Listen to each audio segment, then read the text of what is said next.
So we're clearing out a patch of land for the chicken coop.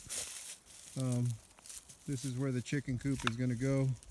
That's reclaimed lumber that was brought in so that we can begin to start building the chicken coop. But Nikki's clearing out little baby trees that are growing in our patch of chicken coop spot. Yeah, you can't stick I know, I forget, and because I'm used to those, and then I'm like, oh.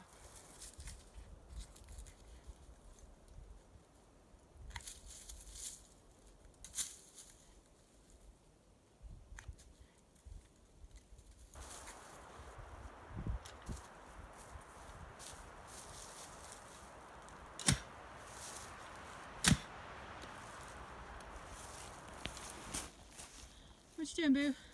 Digging a hole. What's that hole for? Chicken coop.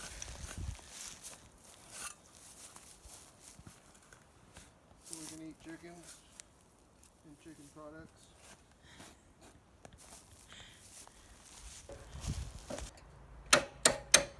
Smile. Yeah, and I'm saying a lot of cuss words. We're keeping this family friendly, this video, right?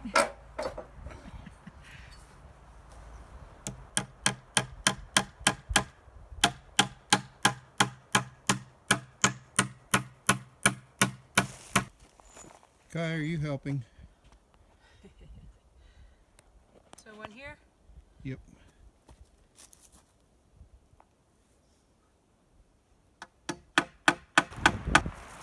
What are you doing, Kai? Are you playing in the dirt? To try out our new electronic-less, gasless Wonder Wash. Right now, she's draining. Up here in the mountains, water is everything.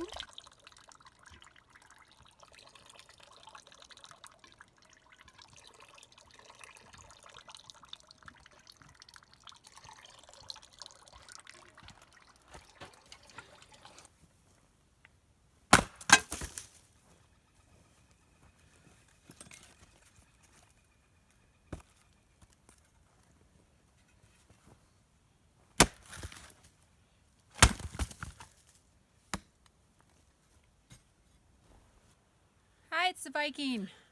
And it's me, Albert the Apache, with Two Tribes Primal Living, and we're just coming to y'all today with a update video on how our almost first week here has gone. It'll be 1 week tomorrow. Yeah, so we've had a very busy week. One of my biggest struggles is the altitude. I didn't realize that the altitude was going to be such a challenge for me. Walking uphill, walking downhill, carrying stuff. Yeah, it hasn't really affected me too much. I know my breathing is a little bit harder to control, but I think I'm probably snacking a little bit more than this guy right here. Like, you want a snack? Nah, I'm not hungry. So I think if he ate a little bit more, which we're going to start doing, he won't fatigue so quickly. And I think as he acclimates, everything will get okay for him. But don't let his acclimation issue fool you, because he's been working hard chopping wood, as you saw in our previous video. Today we started a project, and we'll talk about that in a bit. But yeah, so the altitude, it things up here take a lot of patience. Would you say? Yeah. Less time or more time? You can't just do anything and it's instant. You don't turn on a switch and something works. You don't flush a toilet and things are gone. You don't turn on a handle and there's water, but there's not hot water. So you don't close the door and latch it and run a load and have some clean dishes. Yeah, there's none of the conveniences, none of the luxuries that most people just take for granted every day. But you know, like doing laundry. You know, you got a handheld hand crank laundry washing machine that you can do just a couple of items, maybe a few items at a time, and course, you don't have a dryer, so They do dry fast out here, though. yeah, drying is quick because Yeah. it's so dry out here. But the the biggest part of this experience so far is just the changes that coming from the life of a city and having all the conveniences there, and then to go from having to trek up these steps and down every time you need to get something from up top or use the bathroom or go work or our storage shed is probably about Oh, yeah. 500 meters away from here, so we have to make it, we have to make trips there regularly. So for me, it's just been getting used to the the the altitude, and then learning that patience with things, and understanding that this is what it's like. There's no conveniences out here.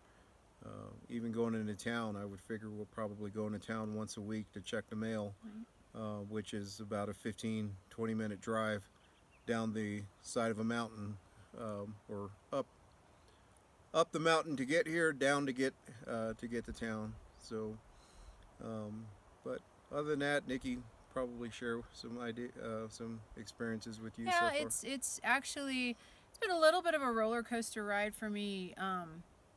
Just getting my son into the service and process through MEPS during this week. So, first time not having any children around me at all, which is really odd because my oldest is in his late 20s and my youngest is almost 18, and so that was a big transition. I've always had a kid there. We had a little bit of a scare yesterday, and there was a fire just on the other side of this mountain right here, and so we had to watch that, and we had to pack up a bug out bag to make sure if we needed to go like that we could, and they took care of it, and I think I wrote on that today. But doing the laundry, the hand crank, the hanging it out to dry. I've been planting, built a walkway up here. What else have I done? Started really getting into my seeds, so I can start planting. You can't just plant up here. The freeze, the last frost is mid-May, 1st of June. So you can't just plant. You can't just put some stuff in the ground. You have to wait, which is really hard for me because I've got all these seeds and I want to get them in the soil. I don't have a greenhouse. So that being said, cooking is kind of a challenge, but not. We did these conveniences whenever we would get tired. He's like, you know what, screw it. Let's just go in town and get something to eat. Out here, it's like, screw it. Let's just make a bowl of oatmeal. Yeah, so it's not like we can just go into town. No. And I mean, even with what's going on in Yeah. the world, most people can't just go into town right now. At least they have drive-through, though. Yeah, We don't have drive-through. The town that is nearby, they don't even have drive-through restaurants. So, other than the altitude, the weather here is a little bit interesting because it can be 35 degrees outside, and as long as I'm just going up to the truck or getting something, I can navigate around with shorts and Yeah. and a short sleeve shirt. And in the cabin in the morning, sometimes it's like, do you want to build a fire or do you just want to hang out under the covers, because it gets Option cold. 2. Things freeze outside, but it doesn't have. It's such a dry atmosphere here. We woke up to snow one morning. Yeah, and it was cold outside, but it wasn't cold. in the cabin to where Yeah. we were like, oh, we need to bundle up. So we gotta. The weather is a little. It's cold in the morning, but by noon, we're shedding clothes because the sun is just intense. We've had nothing but sunshine days since we've been here, so it's just been beautiful. It's exceptionally beautiful. And it's spring. We're experiencing what most people are being kept back from right now. But growth, life, things coming up. Every time we dig in the soil, you see the unfurling of something tiny and new and green, and it's just amazing because we take that for granted. Yeah, there's a lot of life around here, Yes. and there's a lot of chores as well too. But you can't rush anything. Started a compost pile. Yeah, we started building a chicken coop today. Definitely going to end up with some chickens, and you know, the gardening is going to be coming along pretty good. But Kaya's trying to get up. And she did it. She didn't even hit Here, the no. tripod. Come here, Kai. So she's trying She's to. adjusting too. Yeah, she's struggling she's a little. adjusting. She doesn't like climbing the steps to get up No. here, and she does. But she's doing good. She's with us throughout the day, Yeah, she is. and she doesn't eat any more or any less. She just eats different at Yeah. different times now. So, but we're doing good. So thanks for tuning in, and we'll catch y'all next time. All right, make sure you like and subscribe. Alrighty? Bye-bye. Bye.